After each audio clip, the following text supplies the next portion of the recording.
May sikreto pala ang bawat kwento. Ating tuklasin kung ano ito. Isang pinagpalang araw po sa inyong lahat. Ako ang makakasama ninyo sa ating paglalakbay ngayon. Naisip nyo ba na bawat kwento may itinatagong sikreto? At yung sikreto, yun yung aral na nagtuturo sa ating puso. Hindi lang siya para sa entertainment. Ang punto nito, turuan ang puso. So para mas maintindihan natin yan, may ibabahagi akong kwento. Dito, hindi lang tayo matututo, maibabahagi rin natin ang aral sa iba. Kaya ihanda na ang tenga, buksan ang imahinasyon, at tuklasin ang mga aral. Oh, ready na? Tara na, simulan na natin ang paglalakbay sa mundo ng kwento. Kumusta kayo? Tara, samahan niyo akong alamin ang napakagandang kwento ni Calix. Siya'y isang batang babae na may pambihirang imahinasyon at sasamahan natin siya sa kanyang paglalakbay sa isang kahariang, alam niyo na, puno ng hiwaga. At dito mismo nagsimula ang lahat. Sa isang simpleng tanong, di ba? Isang tanong na puno ng pagtataka. At yan ang magbubukas ng pinto patungo sa isang mundong hindi natin inaasahan. Ano kaya ang naghihintay sa kanya? O sige, simulan na natin ang adventure. Sa unang bahagi ng kwento, makikilala natin ang ating bida at syempre ang kanyang mahiwagang gabay. Okay, so ito si Calix. Isipin nyo, isang napakasayahing bata na ang mga pangarap at ideya parang walang hangganan. Kasi nga, ang imahinasyon niya ay singlawak ng kalangitan. At itong katangian niyang to ang magiging pinakamalakas niyang sandata. Tandaan niyan. Tapos, mula sa isang misteryosong liwanag, biglang lilitaw ang gabay niya, si Lumino. Grabe. Imagine, isang kaibigan na parang gawa sa liwanag, tapos ang buhok niya parang ginto at nangangako ng mga adventure.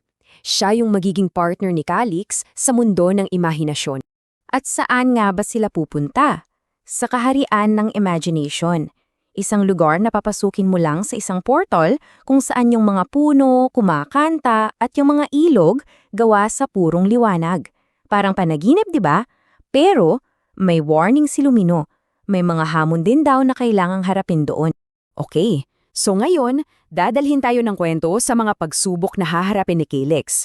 Dito talaga masusukat ang lakas niya at dito rin siya matututo ng mga super importanteng aral. Ang unang-unang pagsubok niya, hindi isang laban. Ang nakita niya, isang maliit na isda na umiiyak sa isang ilog na kulay ginto at asul. Bakit? Kasi nawala ito sa pamilya niya. So ang unang hamon kay Calix ay isang pagsubok sa kanyang puso. So, anong ginawa niya? Ito na. Sa tulong ni Lumino, gumawa sila ng parang landas na gawa sa liwanag para matulungan yung isda na mahanap ang pamilya nito. At dito, kitang-kita natin yung unang aral na ang mga problema pala, kahit gaano pa yan kalaki, mas madaling malutas kapag tayo ay nagtutulungan. Susunod naman, isang halimo ng takot ang biglang lumitaw mula sa mga anino. Nakakatakot, di ba?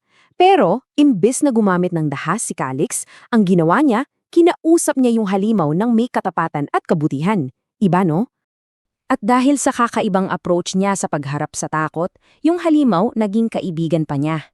At yan ang pangalawang aral, na ang tunay na tapang kapag sinamahan mo ng katapatan, kayang-kayang magbukas ng mga pinto na akala mo sarado na habang buhay.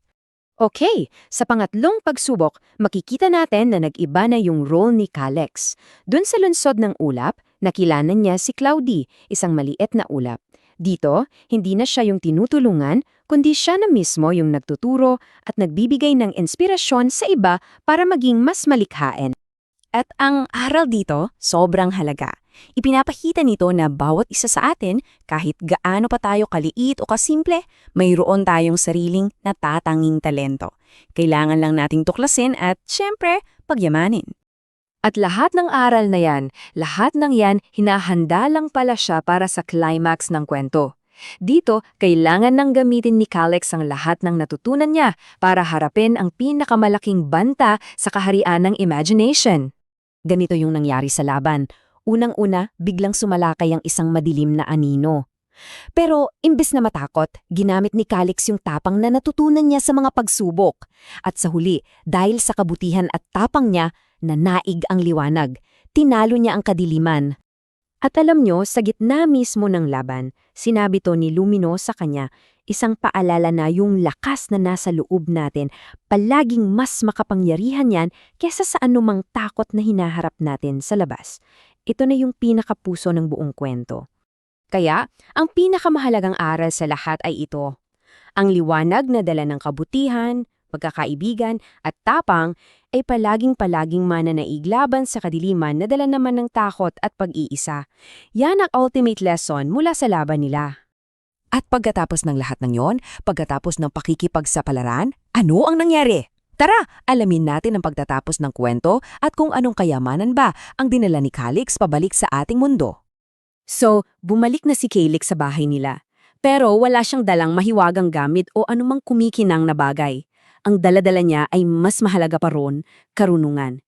Ang pag-unawa na yung mga aral mula sa imahinasyon may kapangyarihan palang baguhin ang totoong mundo.